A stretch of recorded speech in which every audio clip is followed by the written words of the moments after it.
Yeah, then the word for that, move on. Don't worry about it. Read the book of Malachi again and stop reading it. Read it in the Bible where you can see the names properly. Elohim, El. He was called Elijah. Now you could be an Elijah because your voice is one crying in the wilderness. Now you got to look and see what Elijah did to see why he was called Elijah. You look back and look at Elijah, when he made all the gods bow before him and set their altars on fire. And that's what John the Baptist was doing. Going out in the wilderness, converting and baptizing. Don't forget that John's fathers asked Jesus, which are you? Are you that Messiah, or can we expect another? Because they know in ancient Hebraic teachings there's two Messiahs. No, there's Messiah, son of Joseph, and the Messiah, son of David. And they wasn't sure whether Jesus was the first Messiah or the second Messiah. See, Christianity, they only teach about one Messiah. If you get any books on Judaic teaching, they'll teach you there's two expected Messiahs. One called the son of Joseph, and one called the son of David. The Muslims got confused and started saying the son of Mary because they didn't know whether it was the son of David or the son of Joseph. Jesus wouldn't be the son of David. Revelations give you son of David. Matthew's and them books written by the Romans give you sons of Joseph, only to cause the confusion. So they ask the genealogy of Jesus, and they give you in Matthew the genealogy of Joseph, because they were trying to confuse people and tie him back to the Lion of Judah, and the Lion of Judah is the Sphinx. Okay? Yeah. I have a question. I know I don't have to explain this because I heard on your tape. Angels talk to me. Right. Okay. And you are an angel. That's why they talk to you. Remember, I understand what you're saying. All y'all, that's what y'all are, Elohim. The word angel, let's get this in our heads. The word angel, angelos, right, means messenger. All right? The word Nubian, from the word Neba, means messenger, from the same word as prophet. The Hebrew word, or the Arabic word for angel is either Malik, Mala'ik, or Melka. Mean that which is mahal, full. As the word Amla means to be full of something.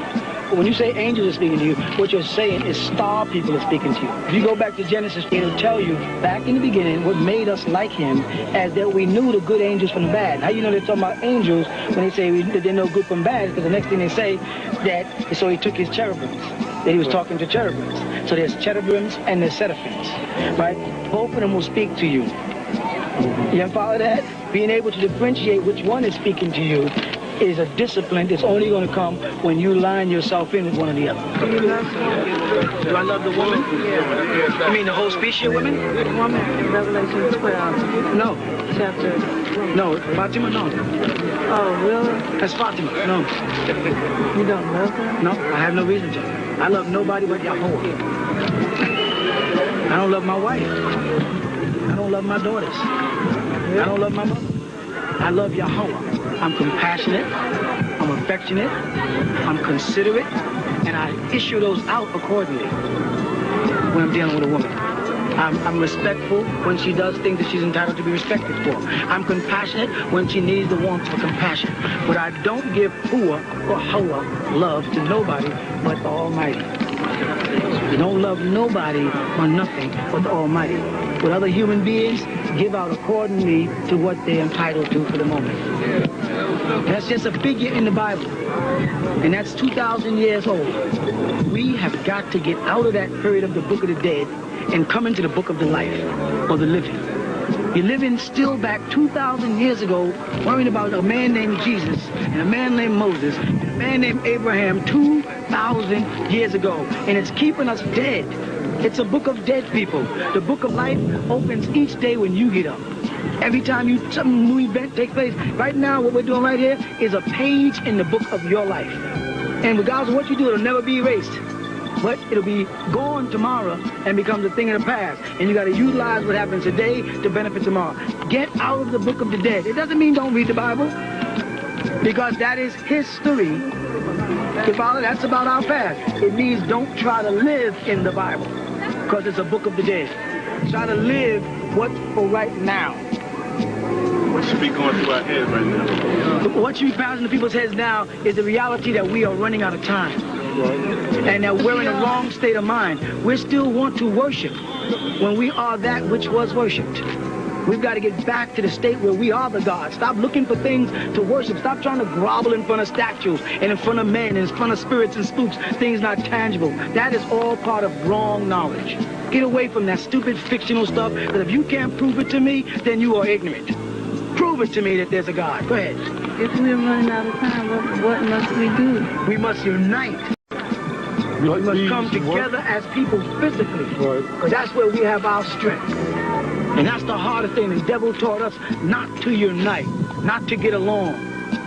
Your father, you look at the people get along, the Orientals, look how powerful they are. The Jews got together when they was without a homeland, and what they do?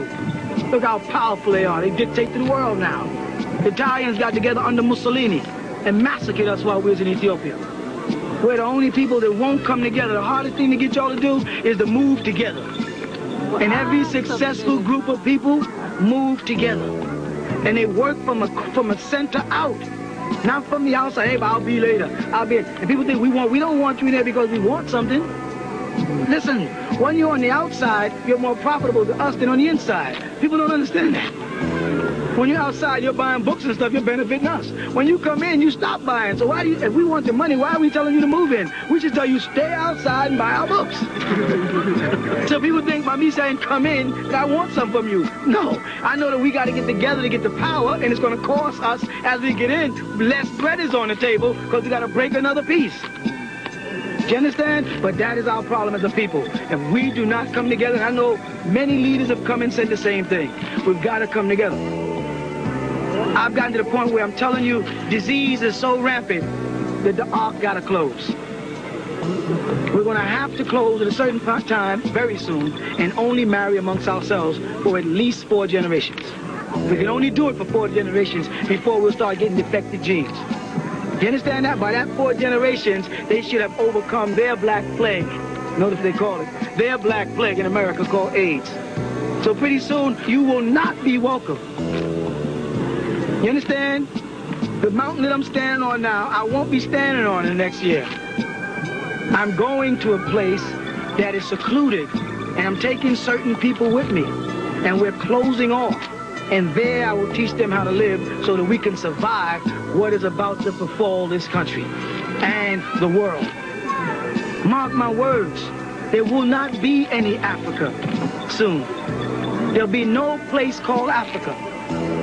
Do you understand that? 65% of Africa right now is infected with AIDS. After watching your presentation, is there any hope for us? Well, You're yes. talking about how it's doubling and doubling. Actually, right. We're talking about how the virus spreads, what the projections are. If Frank Fenner was correct in the article that he said what makes a virus eradicable, the AIDS and other human retroviruses probably violate most, if not all, of the criteria that makes these diseases eradicable.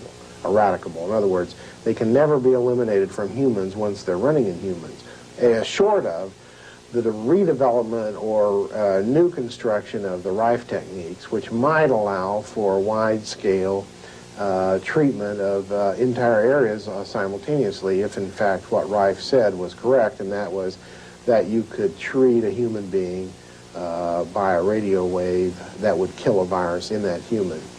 If it requires personal dialysis-like equipment, which would be to hook the human up, take the blood out, radiate it in extracorporeally like they dialyze blood to cure kidney failure, then that is going to be a very costly, slow process. It could be effective, but it's not the way that we're going to save Africa. If that is in fact the way that AIDS or these other viral diseases prove to be cured, then I think that there's no doubt that Africa is extinct as a continent, and perhaps Asia is well down the same road, since they have large portions of their population already infected with HTLV1, human T-cell leukemia virus.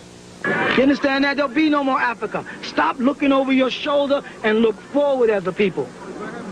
Stop dwelling in the past and start looking at what's happening right now for us as a people. That's our hope. I ain't got no time to talk to people like Farrakhan. People say, you want to talk to Farrakhan? I did, but I don't, because he's still talking silliness. He's still talking about what you're going to do to the white man. You're not going to do nothing to the white man. You do not have the power to do anything to the white man. So get that illusion out your mind. Ain't going to be no revolution. You ain't going to grab no AK-47 because he'll make you eat it. He is a fighter and a killer by nature. Do you understand that? He's been killing people for 6,000 years. Do you understand that? There's no more Russia. The walls have come down in Europe. Gog and Magog have come together, like I told y'all they would. Now they're having conflict with China, because China, the dragon, won't bow to the eagle and the bear. And it says in the scriptures, hundreds of thousands of hosts of soldiers will travel from the east. Don't think you're a part of Armageddon. Armageddon is going to be against the new European market that has formed itself, and they already have one worldism in the making, one currency in the making. They just took away food stamps and they're giving you credit cards. Do you understand what I'm talking about? They ain't not worried. They're in place. The only thing that's going to make you survive is if you go off and get back into natural living. So we're depending on the earth, the mother, on the sun. Do you understand? Not on credit cards, not on hospitals, not on your pensions and Medicaid and Blue Cross. None of that garbage, because as long as you're on that, you're under the mark of the beast, and you're going to have to go to him. You have to take your kids and put them on a table. You have to lay your wife on a table in the hospital and let them pull your baby out. Something that's supposed to come to us naturally. Do you understand that? We have to stop eating his junk. Start growing our own food.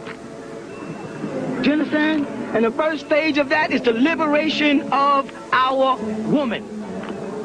That's our first step. Because they taught us to treat our women ways they don't treat theirs.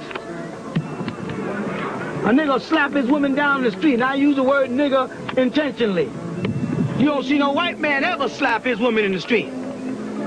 His woman's home doing the book work. Our women we don't trust with the money. Yes or no? That's right. We don't give them no images. Tell me 5 black, beautiful woman images. Isn't that a shame you can't even get one in your head? That means what do we teach the children is beauty? We teach the children as beauty is Lady Clairol. And the blondes have more fun. But we don't tell them where they go to have the fun. They go to the Caribbeans, where we live, to have the fun. You with me? That's right.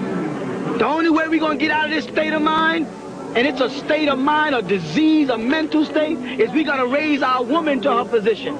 Put her back in her glory. Learn to respect that woman. You understand? And it's going to be hard because she's living in an Alice in Wonderland. What is it that the woman must do? The first thing the woman must do is see the state of mind that the man has put us in. And the way we act is not because we want to be that way. It's because he made us. He castrated us. He took away our manhood. They established a thing called penis envy, first of all. What was the main thing they taught you, that brother, about trying to get in office? Thomas. What was it all about? What they accused Honorable Elijah Muhammad of? What they accused Dr. Martin Luther King of?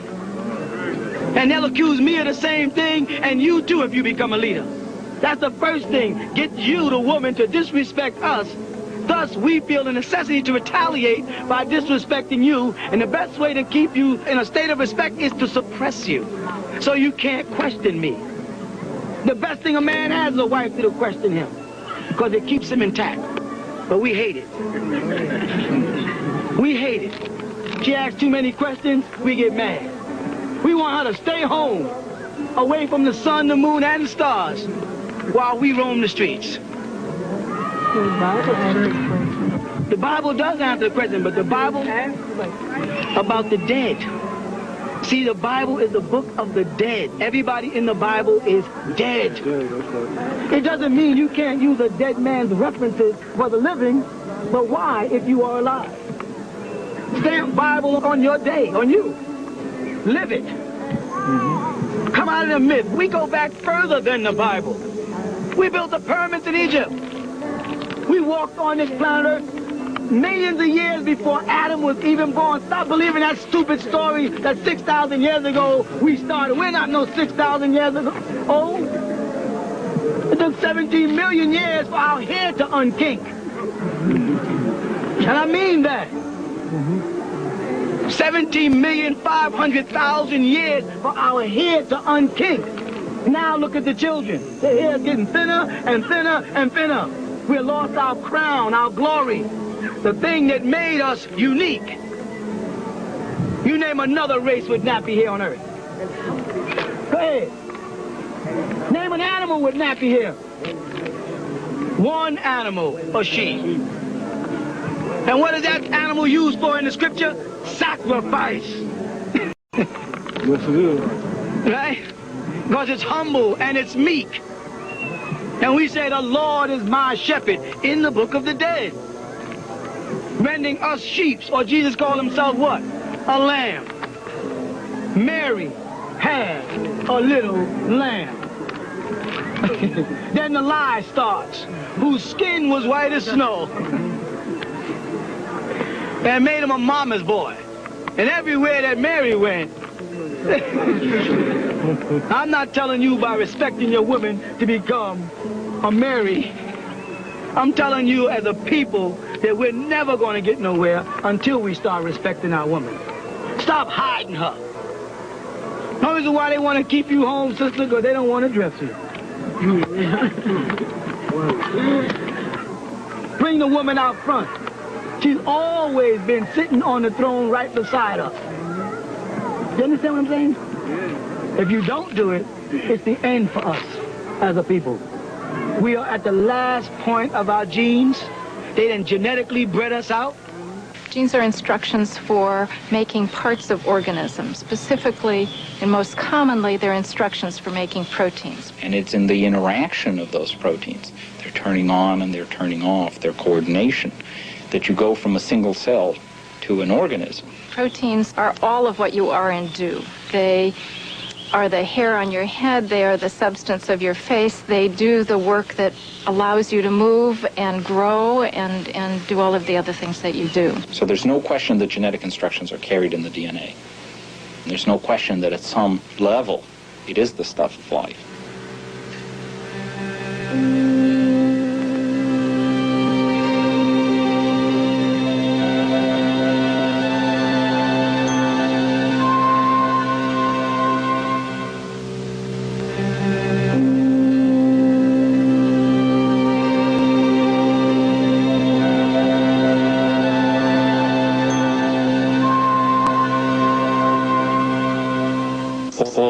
Domestic animals and all of our foods were created by changing the structure of the organism around us by genetic manipulation.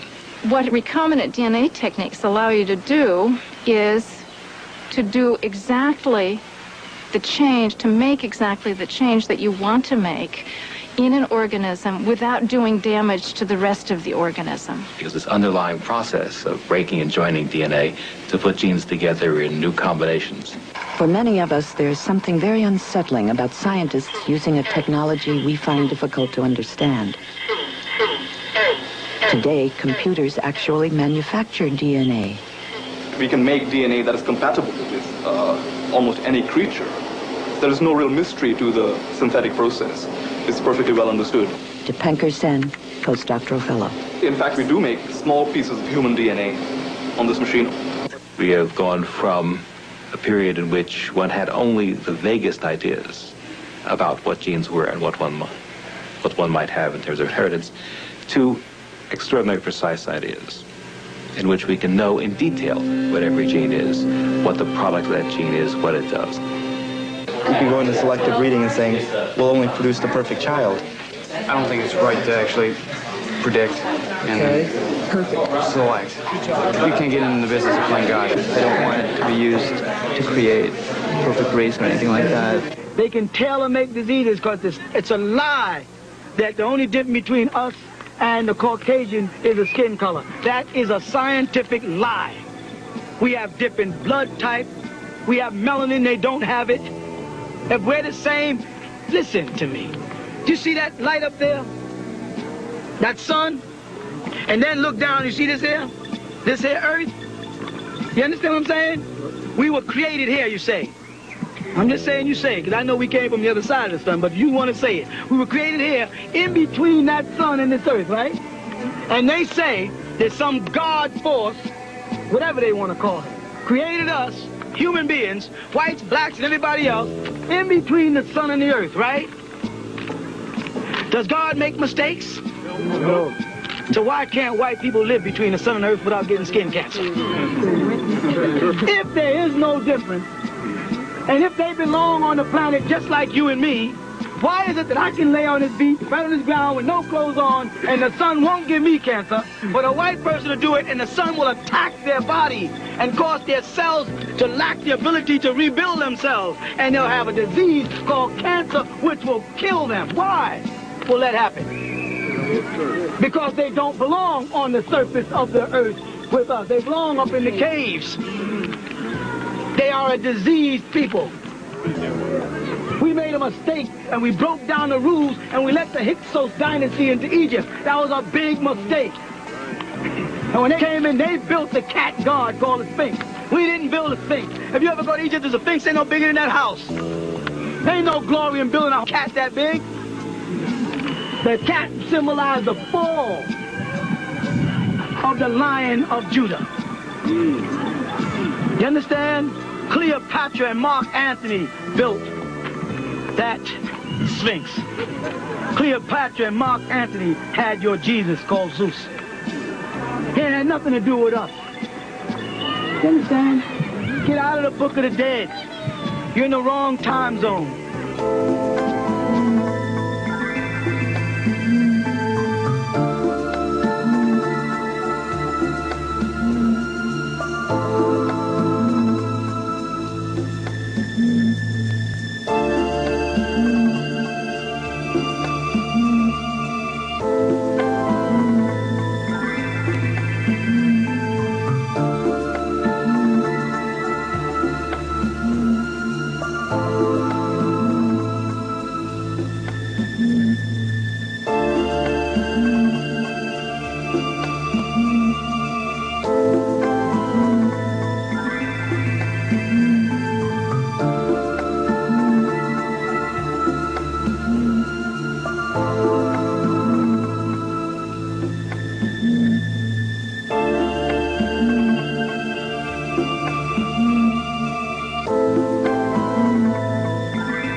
Not that small. Islam is small. Christianity is small. When I say small, I mean in time. Islam is 1,400 years old. That's all. 1,400 years old. They don't know nothing about our history. They don't know nothing about our hair. And I'm telling you, the most important thing on your body is your hair. And that's why they want you to cut it and permanently destroy it, and bleach it, and process it, and jerry it, and straighten and comb it, and kill it dead. Because it's your antennas, it's your connection to the sun. And it's the thing that makes you a one of a kind. I'm not talking about our brothers and sisters here with straight hair. Ain't none of y'all here got straight hair. You may think you got straight hair. You got wavy hair, you got curly hair, but you don't have straight hair.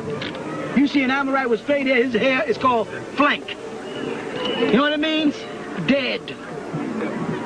You understand that? Your television wouldn't work if you didn't have an antenna. Don't let them tell you to cut your hair off. You know what I'm saying? Get your crown. When you're leaving this mountain today, tomorrow, the next day, as you're going down the hill, or just look over there. Do you see an afro over there, or do you see a process? Huh? When you look over there at that mountain, you see an afro. When you driving into the mountains, all you see is an afro. You want to see a process, look at grass. Grass is a baby tree. Thus, when babies are born, their hair is, and as they get old and stronger, their hair starts to, ours do at least, Latinos do, Orientals do, all people of color do, understand that? But not the man who belongs in the cave, who has no contact with Ra. And you say, well, you're making us worship Ra, the Egyptian god. Right? Take that much time to bear with me and go to your Torah. You understand that? And walk up to any Hasidic Jew who says they speak Hebrew and ask them, what was the name of the God that Hagar called on? Listen again. What was the name of the God that Hagar called on in the Torah? She didn't use Yahweh. She didn't use Jehovah. She didn't use Elohim. Ask them, what was the name? Or get into a Bible dictionary and look. All right? You know what you found out? You'll find out that she called on El-Ra. El-Ra. Read it. They say Roy. E-L-R-O-I. That's a mispronunciation from the Greek and the Latin of Ra. She called on El-the-Ra. Where was she from? Mitzrayim. They're talking about Ammon-Ra. That's when you were gods. What are we now? We're cutting our hair. Now they got young black boys wearing Caesars. Who was Caesar? The father of homosexuality, the biggest faggot. But it's true. They're trying to turn our men into homosexuals. That's what they're doing. They're making our women hate us. Now, if we ain't got no jobs, or if we can't be like Job, then everything is taken away from us like Job, like they do with the job. It makes us start to hate our very creator. Correct? Because I have them to blame. I ain't got nothing. I ain't got no work. I can't feed my family. I start turning against religion. My woman can't respect me because I can't provide for her. It castrates us. Takes away our manhood. You understand? It creates clubs and stuff. And dances to make men shake their butts like faggots. I'm talking the truth. Got men dressing up like women. You understand? See, this trick is they made men and women start wearing the same clothes. Now you see the young girls that got on boy sneakers, you can't tell a man from a female. Now everybody can wear a sweatsuit, male or female. Correct? But they will now pull us out of right knowledge and blind us. Right knowledge is called Nuwaupu. Another word that'll pop up later. You know what I'm saying? They gotta destroy us because it's the coming forth again. This universe, the moon cycle is gone and we're in the sun cycle. Every 25,000 years there's an equinox. The whole universe shifts. You understand? When they shifted the universe, the last 25,000 years ago, you know what happened to you? You became right-handed. You say, now what is he talking about? Talking about right knowledge. This may sound crazy to you. 75 to 80% of y'all stand here right-handed. Why are you right-handed and not ambidextrous like you're supposed to be? Because when they shifted your planet off its axis 23 degrees, your body shifted to one side, and you develop more strength on one side. That's why. The devil knew what he did.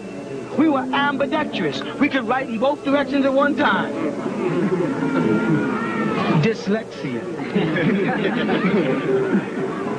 The word dyslexia means against the law. Lexia means law. See, he knew what he was doing to us.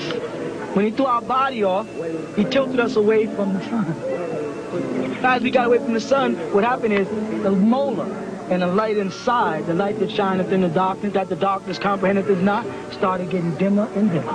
Now look at us. We're not even gods no more. Dyslexia God. The reason why I say dyslexia God is because every time I say God, if you let dyslexia come in, you're going to call yourself a dog.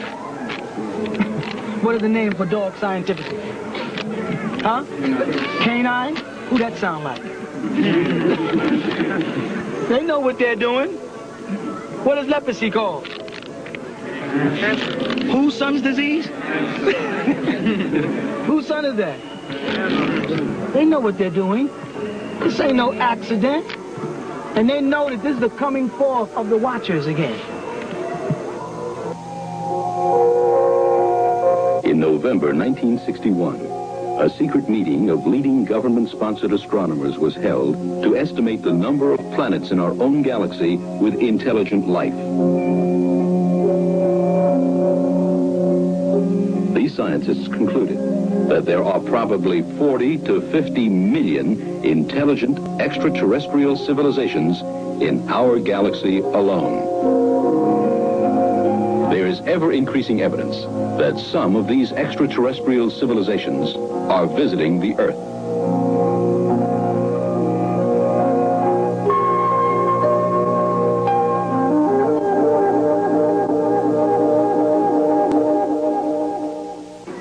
They know what time we're in. Do you understand that? And they got to control all the religions of the planet right now. Who is religion created for? Us. Who believes in it? Nobody else. We're the only ones worshiping ourselves, spook God. So someone says, don't worship a spook God. I worship a spook God. I'm a spook. You call me a spook. You understand? I am ancient Egypt. I am ancient Babylon. I am ancient Mesopotamia. Don't make me think bad is good and good is bad. Don't tell me fire is bad and you can't cook without it. Don't tell me the serpent is bad and you take the serum from the serpent's venom to cure diseases. You understand what I'm saying? The serpent is bad to white people because they don't know how to walk in the woods. But they lack body rhythm. The sun is bad to white people and fire is bad to white people because that sun will kill them. Will that sun kill you? No, it wouldn't. You can go to Puerto Rico, all along the beaches, there's Latinos laying there absorbing the sun. Nobody got skin cancer. You can go to Panama, Haiti, Sudan, right? The Native Americans, and we can lay on the ground under the sun and nothing will happen to us, right? Right. Please, someone tell me why, if the white man belongs here, does the sun kill him? That's the first question. Don't argue with white people no more. Just ask them, why do y'all get cancer? If God created y'all to stand on the planet Earth, like us, why do you get cancer? That's all I want to know. When we get past that question, we move on to the next question. Why don't me and you want to be in the sun? Why do we leave the South and leave the Caribbean and come to these places like New York and Canada and places where we do not belong? We leave the sun, we leave Puerto Rico, he goes there and takes over it. Puts holiday in there. He don't like us when he's walking through Manhattan, but he can go there for vacation. And listen to me.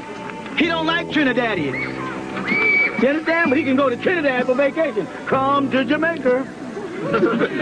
He don't like Jamaicans. He's afraid of Rastafarians walking around New York, but he's going to go to the place where Rastafarians are born for vacation. He's a liar. He loves you. He loves to breathe your breath. He wants that. Do it. Feel that heat? That's why when you meet white folks, they do this to you. And you got to sometimes back up on it. I'm not kidding. Think about it. Right. Teacher get all up in your face. And you say, wow, they got this stale stench. That stale stench is deadness, deteriorating flesh. Their bodies are dying inside. Stop touching them. They got little spots all over their hands, liver spots. That's why they crave the greeting that went like this. You ain't got to touch me to greet me. I'll touch you. We have a flow. Don't touch them. You understand what I'm saying? Ask them, well, if you don't like Jamaicans, why do you go to Jamaica for vacation? If you don't like Puerto Ricans, why are you going to Puerto Rico? If you don't like Africa, why is always, every time I go to Africa, a bunch of white people walk around Africa like this. We're going to Nairobi, we're going to What are you doing there if you don't like us? You can't tolerate us here in Bedford-Stuyvesant, but you can go over there where all of us are, where they make me look light-skinned. You're afraid of me, but you ain't afraid of a guy whose eyes is blood red. Can't speak no English and hungry. You understand what I'm saying? You know why that's happening? Because the man is a liar. He is lying to us. And our power is in our unity. Everybody said that. Campos said it. Elijah Muhammad said it. Marcus Garvey said it. Every leader we ever had on any one of the continents that we stood on said our power is in our unity. But for some reason, we will not drop our necks and become fishers of men. That's the first thing Jesus said to the disciples. He said, drop your nets and become fishers of men. Why? Because when they first met him in St. John chapter 1, what did they say to him? They was walking and said, where are you going? You don't believe me? Read St. John chapter 1. They said to Jesus, where you going? He said, I'm going home. Why? If you read the next part, it says because the Sabbath was coming in. Right? He said, I'm going home. And they said, well, can we go with you? He said, sure. And he invited them to his house. And they never left. They spent the Sabbath and the next 3.5 years with him. That was a sign. Then he said later on in Revelation, for the future sign, I stand at the door and I knock. And anybody who opens up, I will sup with them. Right? These men I come and I be with you. But getting y'all to come together is like pulling teeth out of a lion with a steak suit on. That is difficult. Trying to get y'all to just unite. Everybody here all thinks they got it figured out. It's over for us as a people. Don't you see the world? Today, over 1/2 billion people are seriously malnourished. By the year 2000, the United Nations estimates that 65 out of 117 countries studied, more than half the nations of the world, will not be able to feed their own people.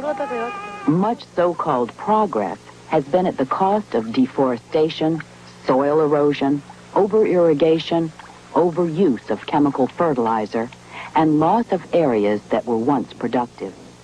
We are reaching the practical limits of farmable land. We are running out of water and new terrain to irrigate, and the demand for food keeps increasing.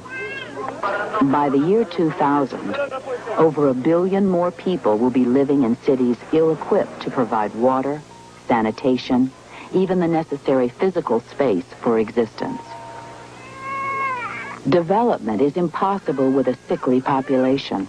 Every year, 17 million children under the age of 5 die from diarrhea, malnutrition, low birth weight, and immunizable diseases. Degradation is already extensive and too often irreversible.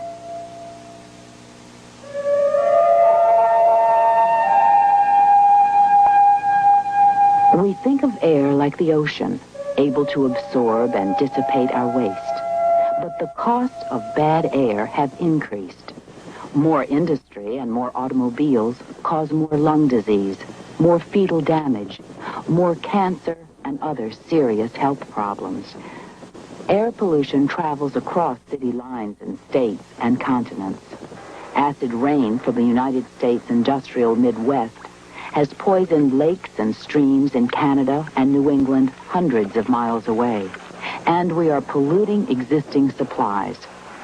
In the developed world, we are endangering our lakes and streams and our precious underground reserves with industrial pollution, hazardous waste disposal, and pesticide-laden runoff from farmland.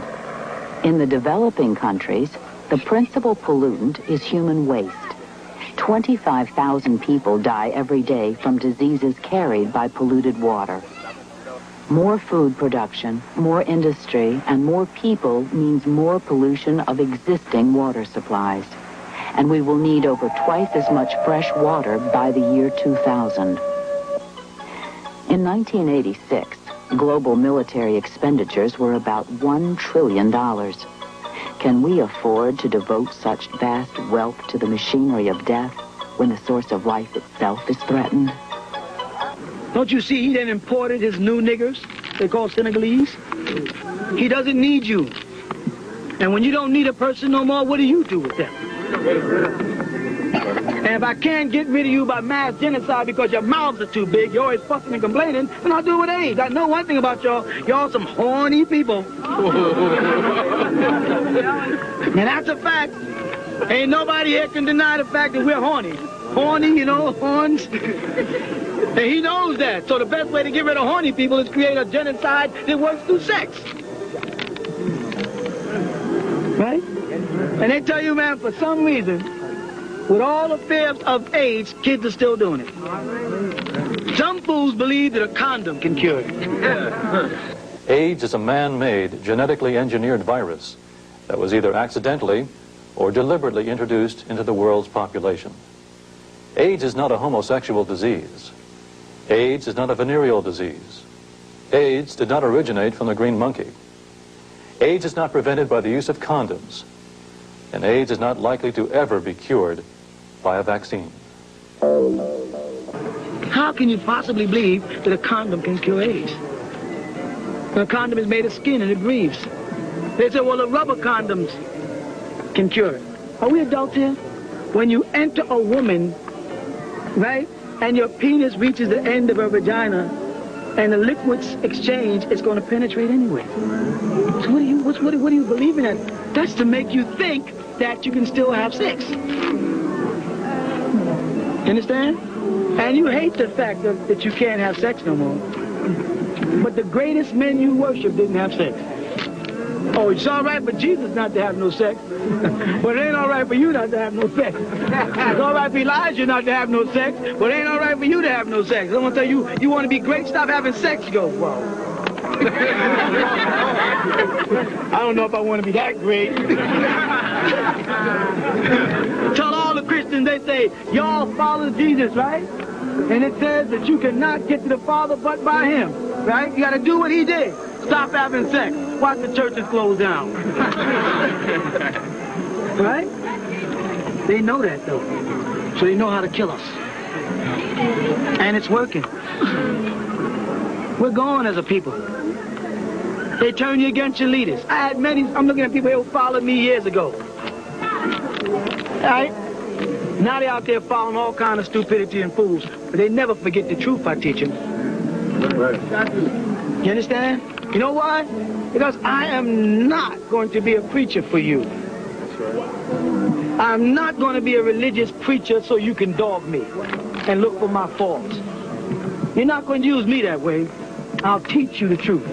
I'll teach you right knowledge. I'll teach you facts. That's the best I could do. But you're not going to make me some religious spook thing so you can dog me. No. It ain't going to happen like that. And that's what people don't like about me. They want to hear the gossip. All you're going to hear about me is the thing that every other black man does. Because you're not going to make me above fun. I'm not walking around with a staff for you unless you pick up a staff. I'm not going to walk around with a humble expression on my face unless you put a humble expression on your face with me. You ain't going to do to me what you did to Jesus. You quote him but don't practice what he does. Oh, they talk about how religious Jesus was and how nice of a guy he was, and the president said he's a Christian, he's over there killing people in Iraq. Unlike Jesus. Jesus put his trust in God. Why don't y'all? You say it on the dollar bill, in God we trust. You say it in the courtroom, in God we trust. They must not be talking about the same God that me and you're talking about, because the God that dealt with Rodney King's situation wasn't the same God I'm talking about. Right. And I'll tell you what's sad. You know what's sad? What's sad is that you can worship the same God as your slave master. Now that's sad.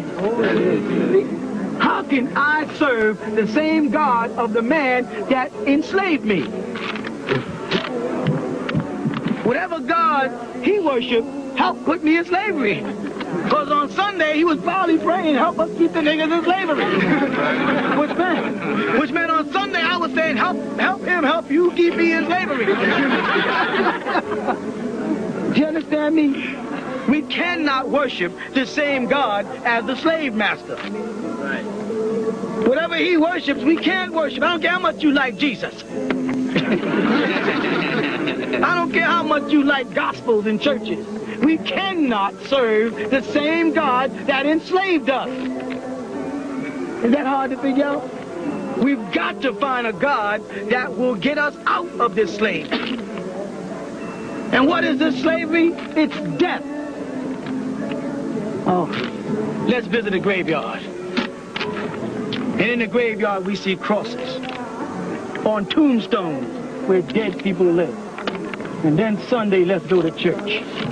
And we see crosses where mentally dead people pray. I'm not going up under the cross. Understand? Until you put a tombstone on my grave. The grave is where we live, because we're dead. You know when you're dead? When you no longer make impressions in life. Not when your body stops breathing, not when the candle goes out. When you no longer have an effect on life and your environment, you're dead. understand? When you don't raise any sheep, and you don't plant any seeds, and you don't wait for the seasons to change for the growth, and you don't educate and speak to your children in your tongue, and you don't have fables and folklores and stories about what happened in your life. But when I got to go to a book and tell them about their stories, and I got to buy my food in cans, he can control the weather if he wants to. Then I'm dead. When I can't speak to my children in my tongue, I'm dead. You understand? I went out my way to create a language for us. I know that sounds crazy. We need our own language. Something that makes me know you and you know me. Because when the Jews are sitting around, they start speaking in Jewish, we go, oh, hey, the Jews speak Jewish. Right? Yeah. The Chinese speak Chinese. Correct? Now, Spanish is not our language. We got Spanish from the Spaniards. It's not our language. We speak it. We speak French, we speak German, we speak everything. Because we're all over the planet. Everywhere they look, we're like roaches. Everywhere they look, we're there. And they got a spray, too. It's called AIDS. Don't you remember the name of the spray? AIDS?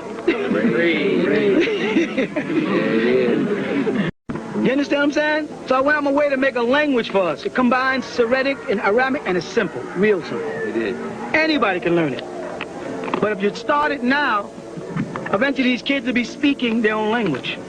Then you write stories about what took place in our time, not about the Book of the Dead. It's nice to talk about Abraham, that's fine, but bring Abraham up to today. Tell your son great things your husband did, not all the bad things he does. Tell him about the good times. How often do you discuss with your children the good things that you and your mate did? You don't. You always got them looking at television and seeing somebody else's good. Or reading the Bible and seeing someone else's dead story. Try sitting down and tell your son great things about his father. And father, try to do great things so she'll have something to tell your son. You understand? Then we will no longer understand. We will start overstanding. We'll be taking control of things again. And we will come alive. And that's what Jesus meant by, you must be born again. We were dead. We make no impressions in life. We have no art form. We don't even have music. And don't tell me hip-hop is music. You're talking to a person that produces music. Hip-hop is garbage. It's edits. It's bites. It's samples. It's not music. The nearest we got to music was blues. That's the nearest we got to music in this bondage was blues. And then it gravitated into jazz. And then it became just that. When John Coltrane and them got their hands on it, I'm talking about a proficient musician who decided to play what they call abstract jazz. It became just that, jazz. Something not worth listening to. And now we're nothing. We have no music. What is a nation of people without their own music? You women have got to invent a dance. I'm not talking about no monkey dance like you see on them hip-hop videos. Those are monkeys on strings. Draw the strings on them one day and you'll see it. Empty Hammer looks like one of them little things that they dangle like this. That's my brother, but truth is true. That was my mother, truth is true. Y'all got to invent dances. And your dances have to tell the stories of the things that happened to us. And we men got to play the music for the dances. And then we're giving birth to a culture. And then the word cult is no longer an insult. So, Father, when they say, oh, y'all belong to that cult, say, that's right. We are cultivating our culture. Yeah, we're a cult, all right. But what is a cult without any culture? You understand? Y'all were in veils 2 years ago and miserable. But now that the veil is removed and the women are becoming a part of us, you follow? We're going to be twice as strong. That's right. We ain't going to be right-handed no more longer. We're going to be ambidextrous again. And stop suppressing them. That was necessary. Oh, yeah, it was necessary. You know why? Because of the state of mind we were in when the veil came to us. We were a mess.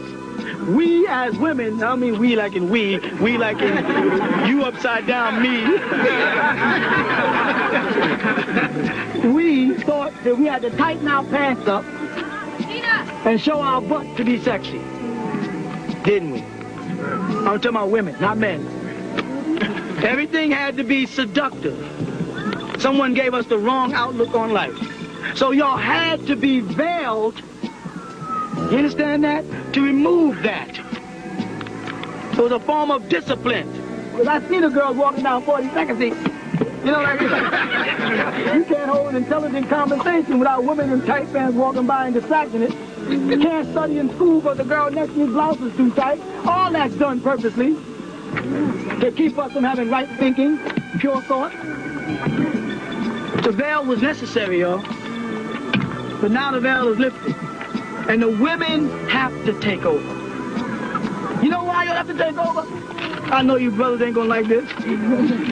Because we don't do a good job. The world is in a mess. I mean, was Iran or Iraq destroyed by women? No. It was destroyed by men because of men. The Shah was a man. Ayatollah's a man. Bush, Reagan, or Contras, the Watergate. Every scandal was women in the laboratory experimenting around with the bacteria that made AIDS or men. When we liberate our women, we're going to be empowered. You understand that? They know if they take our woman from us, they take our strength. I'm telling you, brothers, you will be surprised if you really sat down and gave your wife the right to talk. How intelligent she can be. But you ain't going to do that. You're afraid of her. Y'all better wake up.